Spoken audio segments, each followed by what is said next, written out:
What is Captain Picard's background in diplomacy? Extensive. But whenever Q appears, Jean-Luc, it's wonderful to see you again. Captain Picard's renowned diplomacy Get out of my chair! gets sucked out the nearest airlock. Correction, sir. That's blown out. Alright, Data. Gets blown out the nearest airlock. Correction, sir. It's sucked out. Gets ejected out the nearest airlock. What do you want, Q? You state your business. Get on with it. Riker is also a skilled diplomat, That's why they're asking for you, for your skill as a diplomat. but you'd never guess it by the way he speaks to Q. You show promise, my good fellow. Have you understood any part of what he's tried to tell you? What do you make of my offer? We don't have time for these games. You would think that even with Q, A semblance of diplomacy is called for. but instead, the entire command staff, with the exception of Data, berates him. Don't say I didn't warn you. Shut up, Q. I will not be spoken to in this manner. What must I do to convince you people? Die. Oh, very clever, Worf. It all seems so out of character, doesn't it? Yes. And we're just getting started. So why all this animosity? It seems to stem back to Q's first appearance. Picard and his senior officers have had it in for Q ever since he placed them on trial, and they never let him forget it either. At our first meeting, you tried us in a post-atomic 21st century court of horrors. You put us on trial for the crimes of humanity. You put us on trial for the crimes of humanity. Of which you were exonerated.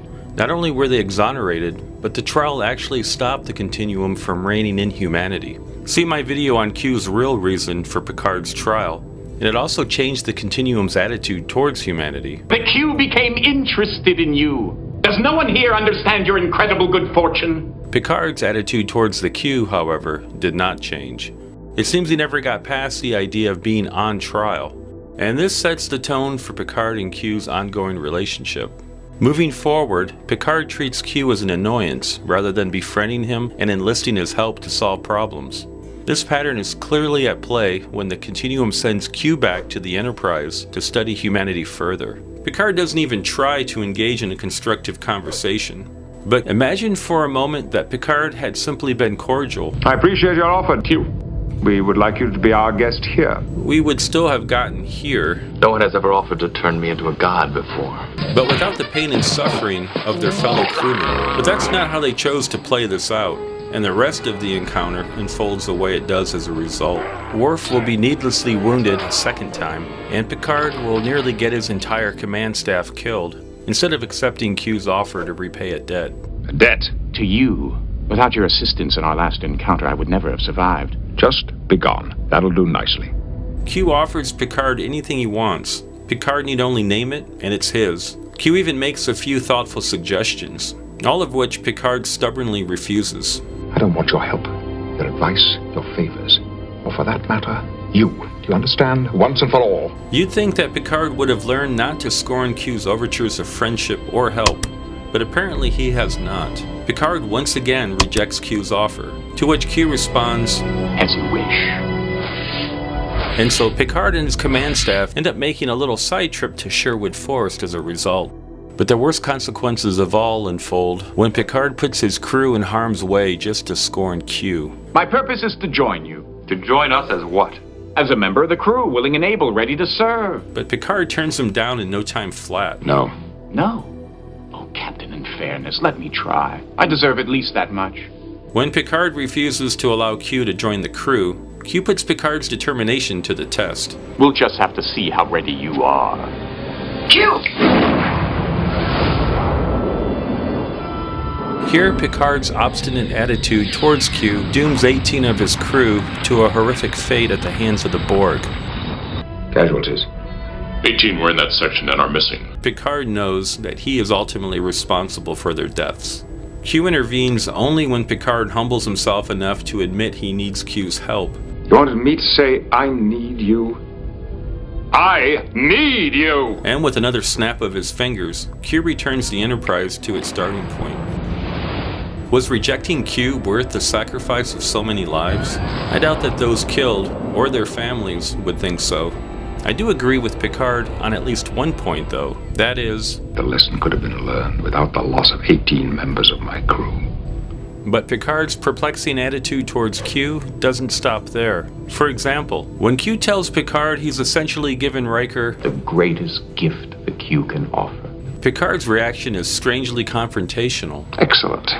he'll defeat you just as I did. So exactly how do you defeat someone who's given you a gift? But Q, ever unflappable, proposes a wager in response. Your starship command? Against your keeping out of humanity's path. Forever. Done. Riker does accept Q's gift, Damn it to hell! and even uses it multiple times.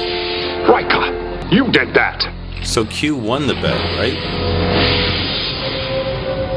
That grid, their wounds. Only the Q can do that. Well, in the end, they make it seem like he actually lost.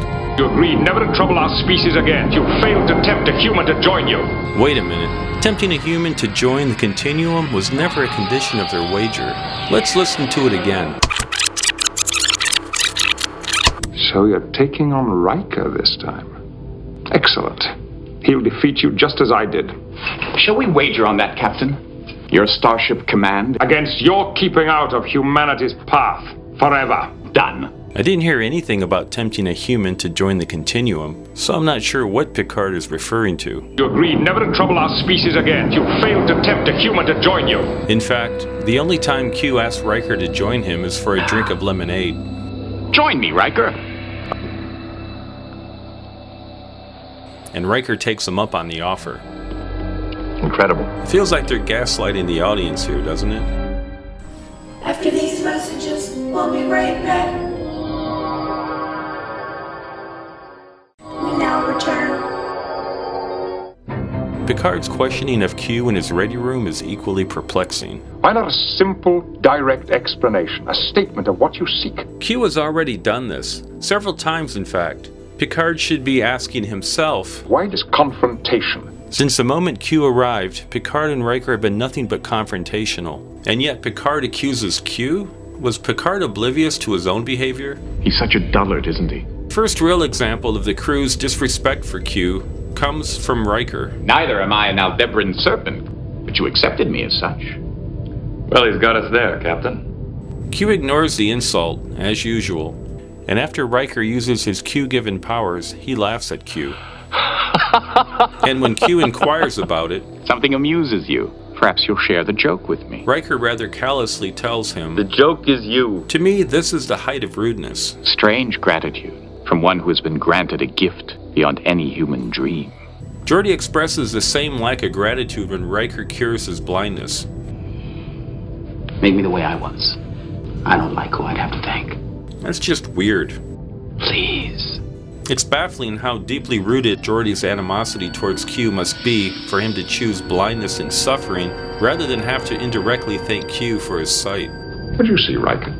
Picard almost made it through the entire episode without making a disparaging remark about Q, but he just couldn't resist getting one in before the episode ends. He's nothing but a flim-flam, man. Flim-flam. We know that this is obviously not true. Q's powers are all too real. This is not an illusion or a dream. This is real. But that's nothing compared to the tirades that Picard goes on in later episodes. Your arrogant pretense at being the moral guardians of the universe strikes me as being hollow. I see no evidence that you are guided by a superior moral code or any code whatsoever. Your parlor tricks are very impressive, but morality, I don't see it.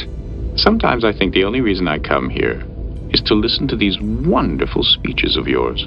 Or the barrage of insults and false accusations Picard unleashes when he learns a love interest of his is running off with Q. Now, Jean-Luc, let's not be unkind. I must once again challenge Picard's allegations. Let's start with... He's devious? I'm not sure what Picard is referring to. When has Q ever acted devious? Perhaps by acts of omission, but never by commission. And amoral? Q seems to be guided by a morality different from Picard's, but there's nothing to indicate that Q lacks morality. And unreliable? Picard is rarely in a position to test Q's reliability, and when he has been, Q's come through. And irresponsible? How can Picard accuse Q of being irresponsible when Q knows things Picard doesn't? And definitely not to be trusted. Picard has made it very clear on multiple occasions that he doesn't trust Q. I don't trust you, Q. And despite Q always being forthright about his reason for each of his visits, Thou art directed to return to thine own solar system immediately. To test whether the first officer is worthy of the greatest gift the Q can offer. What do you want, Q? My purpose is to join you. What is it you want, Q? Sanctuary on this ship. What brings you here, Q? I have a debt to repay. I'm here to pay up. Amanda's a Q? What do you intend to do? Instruct her. And once you've taught her? She'll come back to the continuum where she belongs. The ever-incredulous Picard always seems to doubt the veracity of Q's stated motives. What's your real purpose here? I think I've been perfectly clear.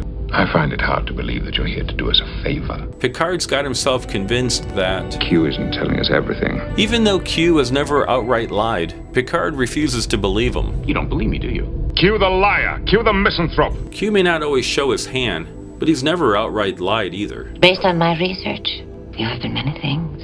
But one thing you have never been is a liar. It seems Janeway may understand Q better than Picard. Picard eventually admits, I have no reason to believe that Q is lying. and he never did, as far as I can tell. We'll return after these messages. We now return. Beyond their bad attitude towards Q, the crew had a habit of accusing him of all sorts of things, from the outlandish to the downright evil. We'll begin way back at Farpoint with this doozy. Perhaps it's like those incidents you describe in your report as almost magical attempts to please us. As if it's something Q is doing to trick us. After reading Riker's report, Picard is suggesting that Q might be responsible for these apples, I'll be damned. and for this fabric changing its pattern. Gold would be lovely with this. He's obviously not responsible for either, and we eventually learn that a giant jellyfish is the real culprit. Fortunately, Picard doesn't pursue this any further, as even he must realize Q isn't trying to trick them with apples or fabric. Soon, Riker makes his own baseless claim against Q. Captain, if he's not open to evidence in our favor. That's an interesting conclusion, since no real evidence has been presented thus far. At this point, it sure seems like he's making stuff up, and the accusations just keep on flying. Why do you use other life forms for your recreation? What? As I covered in the other video, Q had a legitimate purpose for putting Picard on trial. The fate of humanity was at stake, but Picard thinks Q is just out to entertain himself. Clearly, Picard has not taken this matter seriously. Q doesn't defend himself, opting instead to get in a dig at Picard before he vanishes. If so, you've not provided the best. Leave us! When Q is stripped of his powers and cast down to the Enterprise, he's immediately accused of wrongdoing. Q, we are no closer to finding a solution to the deteriorating orbit of the Braille 4 moon than with the arrival of Q. We now have a good idea of the cause. We know you're behind this, Q. Riker certainly is sure of himself, and Picard quickly joins in on the verbal assault. Kind of twisted pleasure does it give you to bring terror into their lives? Just like every other time Q's been accused of something, they're dead wrong. And Q is also subject to false imprisonment. Throw him in the brig. And physical assault. Seems human enough to me. In the end, Q regains his powers just in time to save the day. There is no further danger to the planet. And even lets Picard take the credit for it. Captain Picard, you've done it. Thank you. Just like any true villain would do, right? And so because Q's help is neither acknowledged nor recognized, Ensign, it's up to us to remember Q's contribution here. set course for Station Nagala 4. And how his intervention made all the difference for this world. We'll be right back. We now return to Metatrek. Despite Q's salvation of Braille 4, he doesn't even have to appear to be falsely suspected of further wrongdoing. Dealing with a con artist named Ardra, Crusher wonders, could she be Q? Q would never bother with contracts. I had the distinct impression of being in the presence of a flim-flam artist. Picard's use of flim-flam artist is an interesting choice. Picard once described Q using the same term, but unlike with Q, here he offers some plausible explanation for her powers. Transporter technology can make things appear and disappear. The illusion that she can transform herself into a Klingon creature could be created by holographic projection.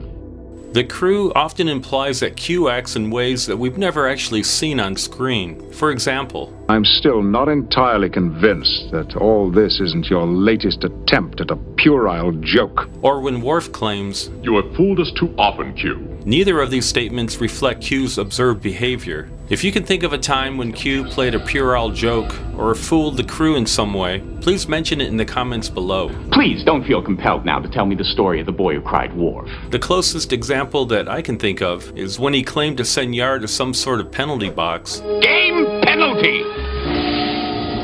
She's in a penalty box. and actually sent her back to the Enterprise. But even then, she could still technically be in a penalty box. What are you doing here? I'm in a penalty box. The penalty box. Q's penalty box. So why are they making up things about Q? Perhaps as a way to manipulate how we regard Q by casting him in a worse light than he deserves. How rude! And it seems to have worked, as many of us Star Trek fans still view Q as a villain, a view I personally do not hold.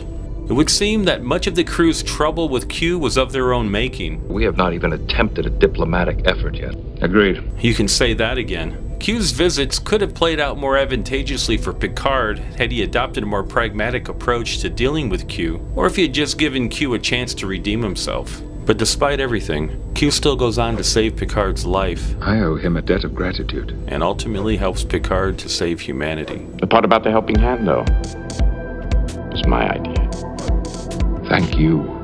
I take a deeper look at Q and Picard's relationship over on Patreon. Join me there for an archetypal analysis of their connection, and see how Q might be a manifestation of a repressed aspect of Picard himself. Here's a shout out to my newest patron, Eric Knepfler. Thank you, Eric, for your pledge, and a big thank you to all my ongoing patrons for their continued support. To watch another Next Generation video right now, click on the video to the left, or on the playlist to the right. And if you haven't subscribed yet, be sure to click on the logo in the middle of the screen and turn on notifications so you don't miss any upcoming videos. Until next time, live long and prosper.